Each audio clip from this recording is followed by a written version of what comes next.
जी, उन्होंने अपने एक सहयोगी के माध्यम से उन्होंने निमंत्रण ज़रूर भेजा था मुझे और मेरी माताजी को। परिवार के किसी सदस्य ने आना ज़रूरी भी नहीं समझा। इस बात का दुख मुझे ज़रूर होता है कभी कभी कि राजनीति क्या इतनी दूरियां पैदा कर सकती हैं दशकों पुराने रिश्ते में।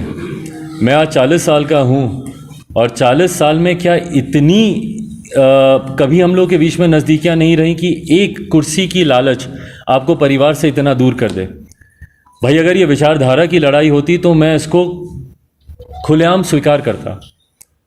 चाचा जी ने जितनी बातें मेरे बारे में कही या जो भी उन्होंने कहा, अगर ये सिर्फ विचारधारा की लड़ाई होती तो मैं खुलकर उनके सामने आता, बहस करना चाहता। मैं अभी तक बहुत सी चीज़ों पर खामोश रहा हूँ। मेरा परिवार खामोश रहा। मैंने कभी कुछ नहीं कहा क्योंकि मैंने हमेशा इस बात का मैंने सम्मान किया कि वो उम्र में, रिश्ते में, तजुर्बे में मुझसे बहुत बड़े हैं और मेरे संस्कार नहीं है कि मैं बड़ों की बातों को काटूं या उनके ऊपर प्रश्न चिन्ह उठाऊं या उंगली उठाऊं। पर उन्होंने समय समय पर बहुत कुछ कहा मेरे बारे में, मेरे परिवार के बारे में। मेरा सब्र का बांध तब टूटता है जब वो मेरी माताजी का भी जिक्र अपनी बातों में करते हैं।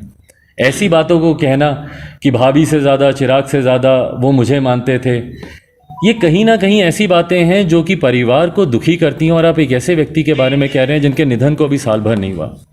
और फिर मैं इसी बात को कह रहा हूँ कि अगर इतना आक्रोश अगर आपके अंदर आया, ये विचारधारा को लेकर होता, तो मैं खुशी खुशी आपका समर्थन करता। आप बोलते कि हमारी विचारधारा की लड़ाई है। चिराग पासवान रामविलास पासवान जी की विचारधारा के साथ खिलवाड़ कर रहा है।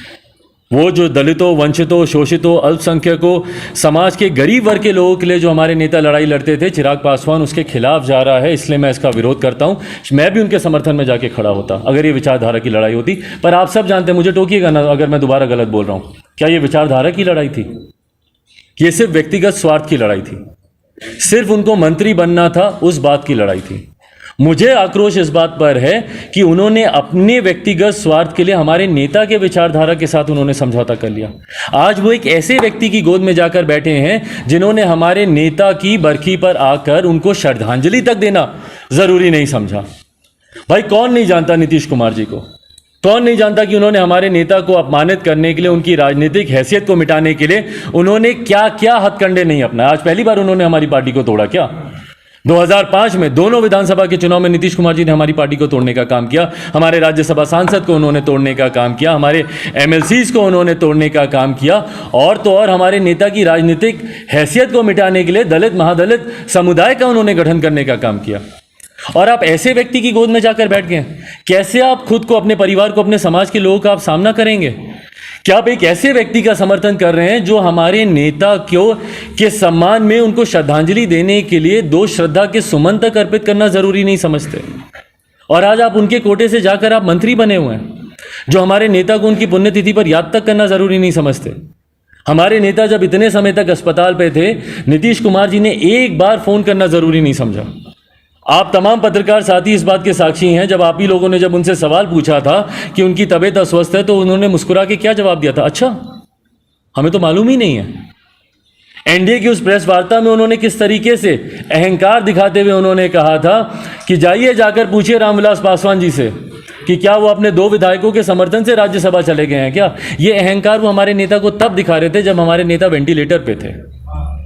एक ऐसा व्यक्ति जिन्होंने मानवता की सारी सीमाएं लांघ दी हों। भाई, इंसानियत होती है। जब कोई इंसान, किसी का निधन हो जाता है, उसके बाद दुश्मनों के यहां भी लोग जाते हैं अपनी श्रद्धांजलि देने। जब तक ये शरीर होता है तभी तक आपका व्यक्तिगत द्वेष होता है। जब ये शरीर जब नश्वर हो जाता है, समाप्त हो जाता है, उसके बाद तमाम विरोधी भावनाएं समाप्त हो जाती है। पर मुख्यमंत्री नीतीश कुमार जी ने उसके बाद भी उनसे द्वेष रखा, आज तक रखते हैं। बरखी पर पटना में रहते हुए आना उन्होंने जरूरी नहीं समझा, श्रद्धांजलि तक देना जरूरी नहीं समझा। और व्यंग के तौर पर वो जो 1.5 लाइन का उनका आया था, जहां एक तरफ हमारे देश के प्रधानमंत्री नरेंद्र मोदी जी 1.5 पन्नों का उनके बारे में अपना संदेश उन्होंने उस दिन बरखी पर भेजा, वहीं नीतीश कुमार जी ने मात्र 1.5 लाइन की एक औपचारिकता पूरी करने के लिए उन्होंने प्रेस में एक रिलीज भेजी। और ऐसे व्यक्ति के साथ जाकर आप उनके कोटे से आप मंत्री बने हुए हैं, तो किस विचारधारा की लड़ाई थी भैया? आपने सिर्फ अपने व्यक्तिगत स्वार्थ को साधने के लिए उत्तराधिकारी। भाई, कौन बोल रहा है कि मैं उत्तराधिकारी हूं? जनता तय करेगी ना कि कौन उत्तराधिकारी है।